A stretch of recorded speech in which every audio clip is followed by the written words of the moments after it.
Hello, everyone. My name is Marcelo Campitelli. I am Argentinian and I'm currently living in Brazil, Brasilia. And I'm an electronic engineer, currently doing a master's in signal processing. And I dedicate all my spare time to music production, recording, playing my instrument, and just doing music in general. So I hope to get the most out of this course to get better at this. So we're going to speak about cables. That's the topic I chose. So first off, we should start by saying that cables, whenever we're going to record or think about recording or anything like that, we should have good quality cables. It's not even worth knowing about cables if you're not going to have good quality cables because you're not going to get a good recording out of them. So with that said, let's jump into the first type of cable, which is TS cable that I'm going to speak about. These are your typical instrument cable that you see to connect guitars or bass, and to play through the amplifier or to record them, They're called single conductors, connectors, which means that they're susceptible to noise. That means that if we were to use a 25-meter cable, we would get a lot of noise in it. A variation of this type of cable is a TRS cable, which, it has two little rings on the tip instead of one, which means that, this one has two connectors instead of one. So it's normally used, for example, to connect headphones, because they have a stereo signal. So that means that, two signals are traveling. So that's why we use this type of connector. But if we were to use this connector to transmit a mono signal, that is one signal, this could be used as a balanced connector, which means that it's not susceptible to noise. And, we could do long runs without getting any noise in it. Similar to this connector, which has three connectors, we have the XLR cable, which also has three connectors. But these ones will normally see being used in microphones, for example.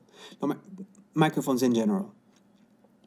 So if we wanted to, do a long run of cable, we would use XLR cables. These are also balanced.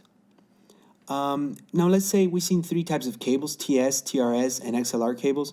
Let's say we wanted to connect a guitar and record, but the recording interface was very far off, let's say 30 meters, and we needed a cable 30 meters long to get to it. That would introduce a lot of noise to the signal. So what you normally do is use a direct box.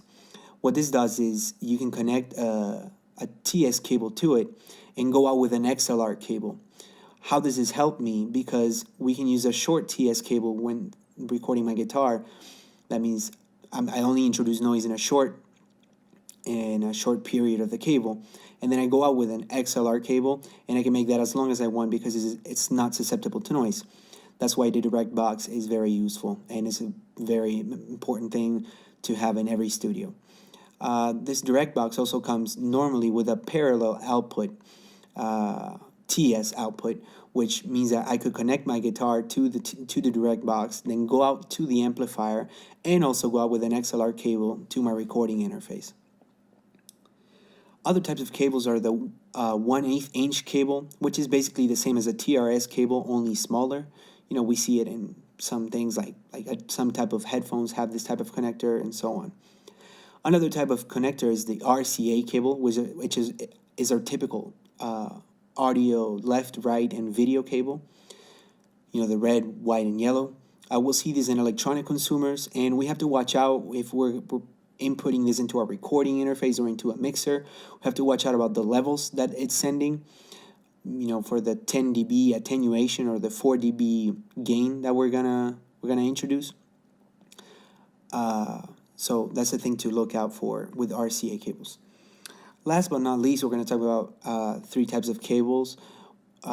MIDI cables, which are used to communicate through MIDI devices. For example, if you want to record a keyboard, which is MIDI, you would need MIDI cables to connect to your recording interface and record the MIDI signal.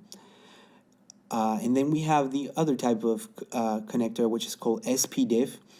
I put SPDIF and Toslink in the same bag. I'll explain why. SPDIF actually refers to a type of signal. It's a digital audio signal, which means that it's audio converted to ones and zeros, And then Toslink refers to a connector which is optical. That means that it's not susceptible to electromagnetic noise. So, we can make very long connections with this type of connector. And how it's normally used is we have an SPDIF signal and we send it through a Toslink connector. So, well, that's all, folks. Thank you for listening. Thank you for enduring this with me. I hope it was good. And to sum up, we can see that there's a lot of cables, a lot of knowledge here, and it's good to be very aware of all this so that when we're going to make a recording, it's the best recording that it can be and we have the best quality. Thank you very much.